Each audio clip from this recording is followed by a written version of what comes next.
Το συμπέρασμα είναι ένα.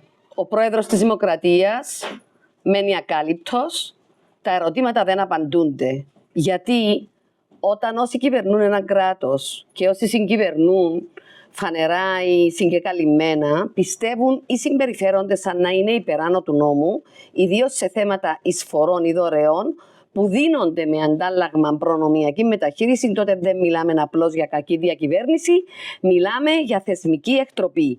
Οι συνέπειες είναι βαριές και αλυσιδωτές για τον τόπο μας.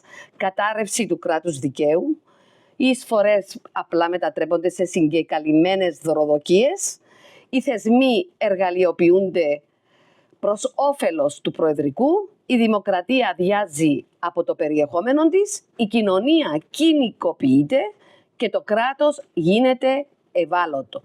Το κρίσιμο συμπέρασμα, όπου οι κυβερνώντες θεωρούν ότι ο σκοπός αγιάζει τα μέσα ή οι νόμοι ισχύουν αλλά για τους προηγούμενους ή τους επόμενους, εκεί το κράτος πάβει να είναι δημοκρατικό και μετατρέπεται σε ένα σύστημα προνομίων.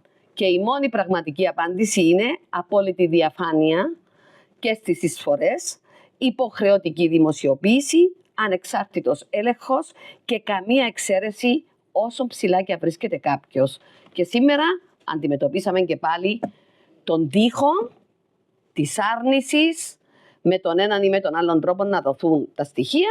Αντιμετωπίσαμε μία γνωμάτευση από την Επίτροπο για τα προσωπικά δεδομένα που στην πραγματικότητα λέει να μην δοθούν τα στοιχεία, όπως και την νομική υπηρεσία η οποία κολυσιεργεί για να πει στο Γενικό Ελεγκτή δώστε τα στοιχεία. Να υπενθυμίσω ότι τα κόμματα δημοσιεύουν οποιαδήποτε προσφορά πάνω από 500 ευρώ και γι' αυτόν τέθηκε θέμα με βάση την γνωμάτευση της Επιτρόπου για τα προσωπικά δεδομένα, αν παρανομούν τα κόμματα που δημοσιεύουν τις εισφορές και θα πρέπει να απαντήσουν και γι' αυτόν οι κυβερνώντες.